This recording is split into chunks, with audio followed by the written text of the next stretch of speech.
암 환자한테 포도당은 한마디로 암을 키우는 그런 역할을 하고, 그래서 우리 환자분들 잘 먹는다는 개념에서 잘 생각하셔야 돼요.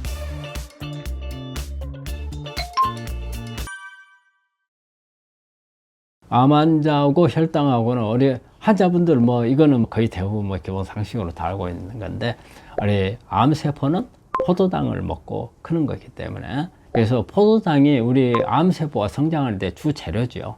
일부 단백질도 쓸 수는 있어요. 그런데 대부분은 포도당을 쓰고, 또 이 포도당을 쓸 수밖에 없는 게, 이 포도당을 통해서 에너지로만 쓰는 게 아니에요. 암세포 성장하기 위해서는 암세포가 성장하는 데 필요한 단백질이라든지 이런 성분들을 이 과정에서 다 만들어내요. 그렇기 때문에 암세포는 이 과정으로 갈 수밖에 없고, 또 이 암세포가 죽지 않고 살아남기 위해서는 산성화가 돼야 돼요. 이런 산성물, 젖산을 만들잖아요. 포도당을 통해서. 그래서 젖산을 만들 수 있는 방법도 포도당을 이용을 해야 되거든요. 암이 크기 위해서는 포도당의 공급이 가장 중요한 부분이죠. 이 포도당이 없게 되면 암이 성장하기 어렵죠. 그래서 이 원리를 이용을 해서 하는 치료가 우리 이제 케톤 치료를 하는 건데, 그래서 탄수화물을 최대한 줄이고, 암세포가 이용하지 못한 우리 영양소가 지방이에요. 그래서 지방을 많이 끌어다가 쓸 수 있게끔, 그게 바로 이제 우리 케톤식이거든요. 그래서 암 환자한테 포도당은 한마디로 암을 키우는 그런 역할을 하고, 그래서 우리 환자분들 잘 먹는다는 개념에서 잘 생각하셔야 돼요.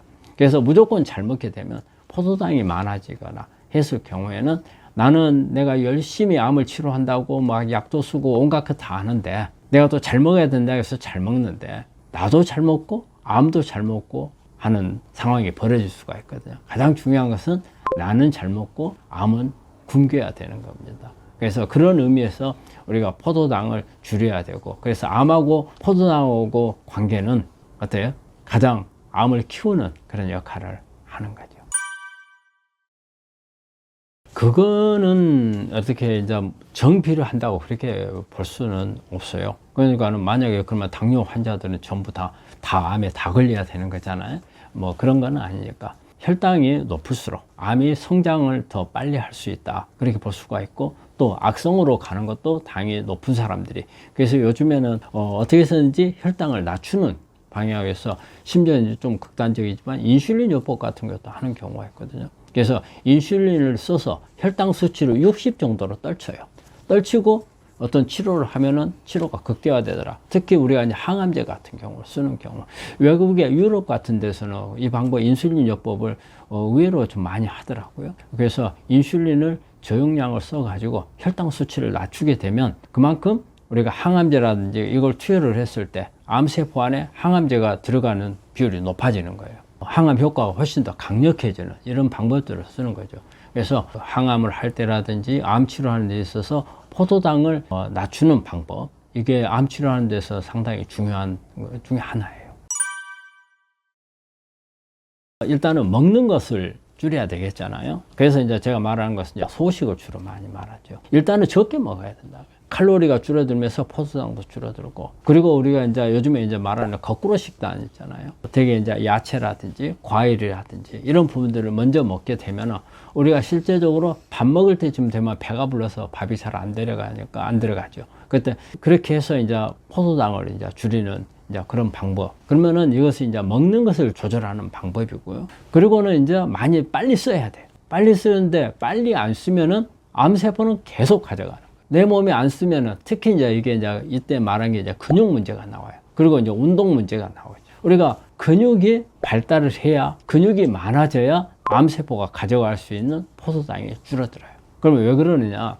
우리 몸에 먹는 음식을 나눌 때 가장 많이 가져가는 것이 근육이에요. 그 다음에 뇌, 그리고 이제 그 외 다른 기관들이 가져가는데, 만약에 암이 있는 경우에는 제일 먼저 가져가는 게 암세포가 제일 먼저 가져가요. 그 다음에 이제 뇌가 가져가고, 그 다음에 근육이 가져가는데, 양으로 따지면 암세포가 제일 많죠. 암세포가 많이 못 가져가게 하기 위해서는 내 근육을 많이 써야 돼요. 그게 운동이죠. 운동을 많이 하면 근육이 에너지를 많이 빼들어 가잖아요. 그래서 암세포가 가져간 것을 차단할 수 있죠. 그 다음에 많이 써야 되고, 그 다음에 이제 또 하나는 포도당을 많이 얻는 식단 구성이죠. 그게 이제 지방을 많게 하는, 지방이 많은 식단을 하면 포도당이 적으니까 결과적으로는 암세포가 많이 못 가져가야 돼. 이제 이런 방법들을 하면은 우리가 혈당을 낮출 수 있는 그런 방법들이 되는 거죠. 저희 남편은 당뇨 환자인데 한 달 전 암 3기 진단을 받고 검사 중입니다. 저혈당이 될 때마다 당 종류를 많이 먹고 마시는데 암세포가 급성장하는 것 같아 걱정입니다. 어떻게 해야 되나요? 네, 아마 당뇨가 있으신 분인데 아마 당뇨가 조금 심하신 모양이에요. 지금 뭐 저혈당이 온다는 것은 우리 당뇨 환자분들은 고혈당과 저혈당이 왔다 갔다 하거든요. 특히 이제 약을 먹고 있기 때문에 그런 가능성이 많아요. 이리 되면 일단 당뇨 약을 좀 조절해 줄 필요가 좀 있을 겁니다. 당뇨를 조절을 하셔야 일단은 해결이 되는데 당뇨 조절이 안 되니까 저혈당이 오기 때문에 또 먹어야 되는 그런 부분이거든요. 그래서 첫 번째 일단은 당뇨를 약을 조절하시는 것을 권합니다. 약을 어떻게 들고 계신지는 제가 잘 모르겠는데 이 부분을 조절하시고 그리고 식사 습관을 좀 바꾸셔야 될 것 같아요. 식사 습관을 좀 여러 차례로 나누고 양을 줄이고 그래 되면은 저혈당이 오는 게 조금 덜할 겁니다. 그런데 지금 저혈당이 오게 되면 저희 병원에도 우리 환자분들 모두 계시지만 당뇨 있는 분들이 이런 악순환이 많이 돼요. 저혈당이 오니까 그때 막 먹어요. 그러면 우리가 3끼 밥 먹은 데다가 또 저혈당이 올 때 또 먹죠. 그러면 저혈당이 돼서 이거 먹게 되면은 또 인슐린 저항이 또 오거든요. 그런 문제가 악순환이 돼서 일단은 약을 좀 줄여 가지고서 조절을 한번 해보시는 방법, 식사를 타임을 좀 바꾸는 방법, 식사 종류를 좀 바꾸는 방법이에요. 그래서 지금은 아마 단 것을 많이 드신다고 하는데 단 것을 가지고 조절을 하시면은 어렵습니다. 단지 뭐 지방이라든지 이런 부분들을 가지고 같이 좀 조절을 하시는 게 도움이 되리라고 생각합니다.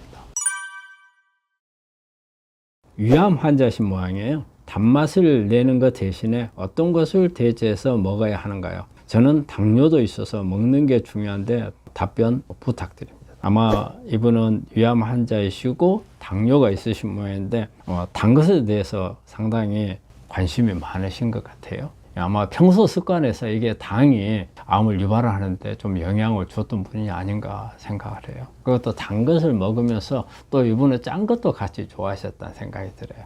되게 우리가 당뇨가 오게 되면은 암 발생률이 한 30% 정도 높아지거든요. 여기에다가 짠 것을 하면은 위암이 잘 옵니다. 일단은 가장 좋은 거는 먼저 단 것을 많이 안 먹는 습관을 기르셔야 돼요.